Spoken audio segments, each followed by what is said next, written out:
some of you know that not only was Gabby Petito having some emotional issues, for sure, you can tell by the video, but also Brian Laundrie had been hearing voices. Yep, every one of these cases that makes the news, someone's always hearing voices and they bury it. Because have you heard about it? Absolutely not. Because they know that the more this gets out, Joe Sixpack is going to be scratching his head going, why are all these people just hearing voices? There's only so much that they can normalize it. So either he's dead and they're going to find him in like a place that they've searched a million times. In my opinion, that's a pretty high possibility that he's going to turn up dead in some place that they've already searched over and over, and it's going to baffle the shit out of them, Or there was this sighting of Laundrie in allegedly in North Carolina, right? Now, here's where it gets kind of weird, because what he was saying to the dude matches up with what I would believe they would be saying to him. And the guy says he was talking wild. He said that his girlfriend left him and he had to get out to California to see her. Now, Brian Laundrie is hearing voices. It's the voice of God weapon, and it's all trickery.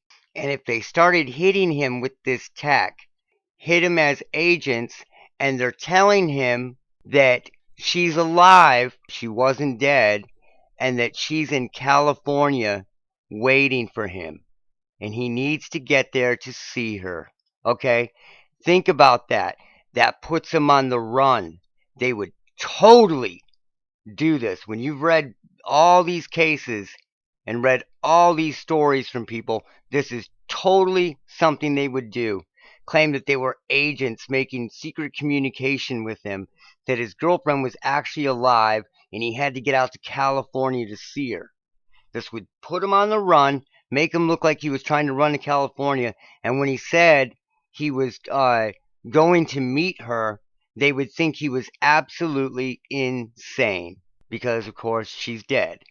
So, there's a good chance that that's what's going on. And they get you disconnected by telling them, listen, you cannot listen to the radio. You cannot get on the internet. You cannot do this. You cannot do that. If you do it, we're going to break off communication with you. If you do it, we're going to kill you. Whatever. And when you're hearing a voice coming from seemingly nowhere, you are prone to believe what they're saying when you are under the initial bewilderment of this weapon.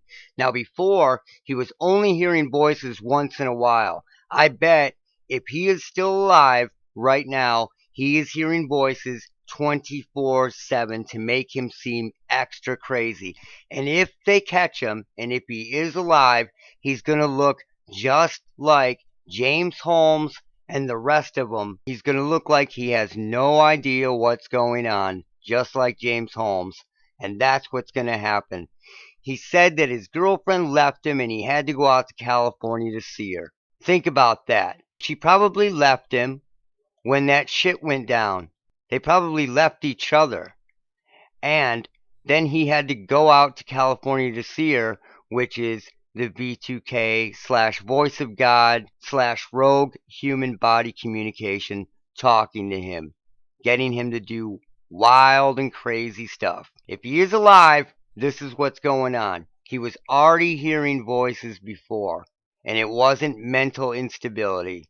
Then the media will gain control of the narrative, just like they did in the Boston Schmamming and the James Holmes Aurora case, and all these other cases where the perpetrator has been hearing voices the whole time, but they can take control of the narrative and just talk about how cold he is and crazy. You know how they talked about James Holmes, about he was complaining about the food in prison, but they weren't mentioning the fact that he was hearing the voice of Obama the whole time, driving him crazy for weeks. Shit like that. Here are the predictions that I made about the Garish / Chung family, who all died in the national park out of nowhere. You know, birds are falling out of the sky. All these animals are just dying in groups, right? These are tests. Then you have these people that suddenly start dying. And this case came along just in time, the Gabby Petito case, to cover all this up, right? Here are the predictions that I made about that case. Okay, family dies in the Sierras. I haven't watched it yet. They're going to blame it on something ridiculous. They will be of German descent. They'll have a German last name. And so for some reason, he's going to be on radar. Like, he'll be like a lawyer, or he'll work for a tech company, or she'll be a lawyer or work for a tech company, or some type of science. You get where I'm going. They're going to be on the radar somewhere. So let's see what happens. I'm going to check this out. He was of German descent. Garish is a German last name. And also, he worked for a tech company. So, every prediction that I made about that case was correct. Let's see if I'm right or wrong about Brian Laundrie. If he's alive, this is what's happening to him because he already had a history of hearing the voice of God weapon. Look out for Charlie.